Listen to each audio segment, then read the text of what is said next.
परमात्मा हमें याद दिलाते हैं कि जो सुख सथल है उसका तुम्हें ज्ञान नहीं है, क्योंकि आज तक तुमने वो सूक्ष्म वेद प्राप्त नहीं हुआ। वो सुख स्थान बताने के लिए मैं आया हूं अपने निज लोक ते। परमात्मा कहते हैं अवगत से चल आया, मेरा कोई भेद मर्म नहीं पाया। परमात्मा अपनी महिमा कबीर जी स्वयं बताते हैं कि मैं सतलोक से चलकर आया हूं और मेरी महिमा से कोई परिचित नहीं है। अवगत से चल आया, मेरा कोई भेद मर्म नहीं पाया। अब क्या बताते हैं परमात्मा। एक बार गोरखनाथ जी ने रामानंद जी, स्वामी रामानंद जी आचार्य जी को आध्यात्मिक गोष्ठी के लिए पुकारा, बुलाया, आमंत्रित किया, ललकारा। अब रामानंद जी वैसे तो विद्वान माने जाते थे, गीता वेद घोट रखे थे, उसने कंठस्थ याद थे मंत्र सभी, लेकिन वो सिद्धि नहीं थी उनके पास। और ये नाथ जो होते हैं तपस्वी होते हैं, ये हठ योग करते रहते हैं। हठ योग से कुछ सिद्धियां आ जाती हैं जो इस मानव शरीर की और इस भक्ति के नाशक होती हैं। आम व्यक्ति ये सोचता है कि इसने बहुत बड़ी उपलब्धि कर रखी है, सिद्धि प्राप्त करके कोई आकाश में उड़ जाता है और कोई किसी को दुआ बद्दुआ देकर दुखी सुखी कर देता है, थोड़ा बहुत अपनी पूंजीते हैं, फिर स्वयं कंगाल हो जाता है। तो ये सब ड्रामेबाजी थी। तो गोरखनाथ जी ने स्वामी रामानंद जी से कहा कि आइए हमारे साथ गोष्ठी कीजिए। रामानंद जी चिंतित हो गए कि श्रोता विद्वान नहीं है और ये नाथ जी जो आए हैं मेरे साथ गोष्ठी करने के लिए, इनमें सिद्धि होती हैं। इन सिद्धियों को देखकर जनता उनको विजयी घोषित कर देगी और मेरी बेइज्जती होगी। वो बहुत चिंतित था। चिंतित थे स्वामी जी। उधर से परमेश्वर कबीर जी ने स्वामी रामानंद जी को अपना गुरु धारण कर रखा था, एक मर्यादा मेंटेन रखने के लिए। अपने आत्माओं, आज तक जो यह बात बिगड़ी रही,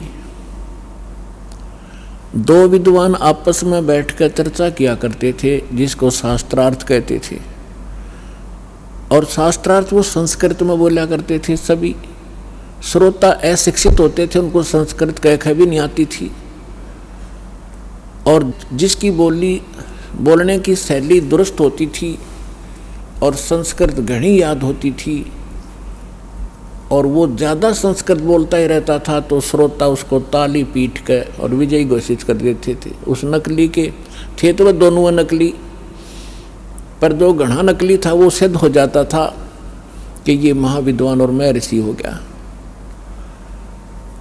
तो इस तरह से रामानंद जी चिंतित थे कि श्रोता अशिक्षित हैं, ये कोई सिद्धि दिखा देगा और सब इसको विजयी घोषित कर देंगे।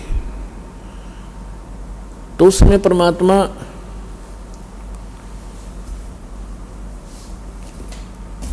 कबीर जी जब अपने गुरुदेव के आश्रम में पहुंचे,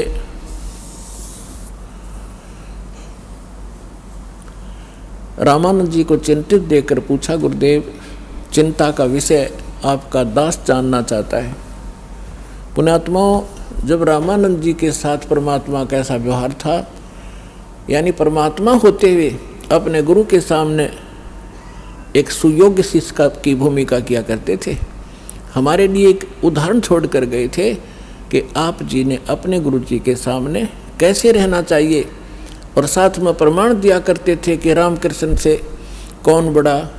तुम रामकृष्ण को सुप्रीम पावर मानते हो अज्ञानता से, फिर भी मान कर चलो कि रामकृष्ण से कौन बड़ा। उन्होंने भी गुरु कीन और 3 लोक के वे धनी, गुरु आज्ञा अधीर। तो इस कारण से रामानंद जी ने फिर जब परमात्मा से परिचित हुए, सतलोक सचखंड में मालिक को देखा, तब कहा था तुम साहेब तुम संत हो, तुम सतगुरु तुम हंस, और राम गरीबदास तेरे रूप बिना और न दूजा अंश। तुम ही परमात्मा हो, साहेब हो, तुम साहेब तुम संत हो। एक संत भी आप ही हो, जो क्वालिटी संत में होनी चाहिए, और परमात्मा तो समर्थ हो ही हो। तुम साहेब तुम संत हो, तुम सतगुरु, सतगुरु माने जो सच्चा ज्ञान यानी बिल्कुल एक्यूरेट और संपूर्ण अध्यात्म ज्ञान भी आप ही के पास है, किसी के पास नहीं। आप वास्तव में सतगुरु हो, सच्चे सतगुरु हो, सच्चा ज्ञान युक्त हो। और तुम साहेब तुम संत हो, तुम सतगुरु तुम हंस। हंस माने एक नेक आत्मा, एक सुयोग्य शिष्य भी आप ही हो। तो परमात्मा ने कहा क्या आपका दास चिंता का कारण जान सकता है? तब स्वामी जी के साथ बैठे और भी बहुत से ब्राह्मण ऋषि थे। उन्होंने बताया कि ऐसे कोई नाथ जी आए हैं, उन्होंने स्वामी जी से गोष्ठी करने को कहा है, और नहीं तो जो नहीं गोष्ठी के लिए आएगा तो हार मान ली जाएगी। और दूसरी कंडीशन ये रखी है कि जो हार जाएगा वो जीतने वाले का सह अनुयायी शिष्य बनेगा। तब स्वामी जी ने कहा कि हे भगवान, वो नाथ सिद्धि युक्त है, वो सिद्धि का ड्रामा दिखाएगा, जनता उसकी वाह वाह कर देगी और हमारा मिशन फेल होगा, मुझे चिंता ये खा रही है।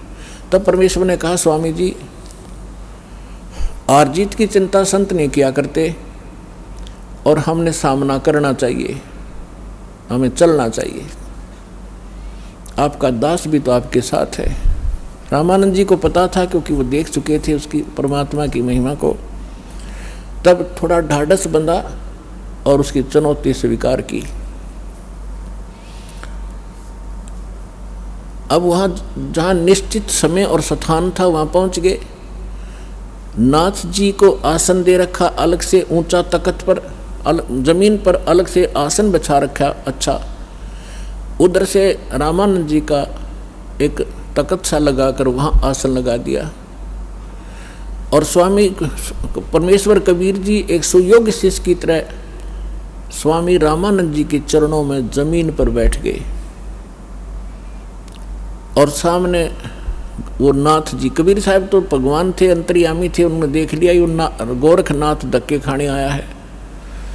क्योंकि ये कुछ ऐसे साधक होते हैं जो पूर्व जन्मों के संस्कारी होते हैं, और एक पूरे जीवन में उस भक्ति का अपना नाश भी कर जाते हैं। बहुत सी पूंजी लुटा जाते हैं, किसी को चमत्कार दिखा कर, किसी को हानि पहुंचा कर, और किसी को छोटा मोटा लाभ पहुंचाकर, फिर भी उनमें कुछ भक्ति शेष रह जाती है, जिस कारण से वो पितृलोक को प्राप्त हो जाते हैं।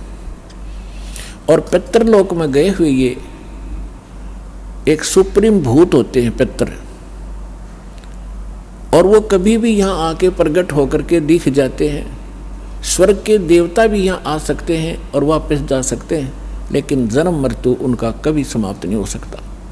तो गोरखनाथ जी ने देखा कि वहाँ वैष्णव पंथ का ज़्यादा प्रचार कर रहे हैं स्वामी रामानंद जी, और नाथ पंथ सिकुड़ता जा रहा है, घटता जा रहा है। अब ये राग द्वेष ऊपर तक घर कर गया, वहाँ तक इनको यहाँ से जाने के बाद भी ये दुखी रहते हैं अपने मैं मेरी के कारण।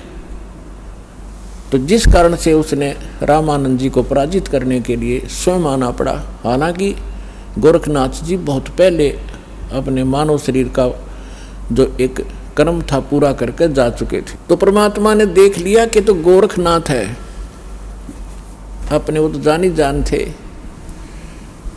तब गोरखनाथ जी ने कहा कि आइए रामानंद जी मेरे साथ गोष्ठी कीजिए।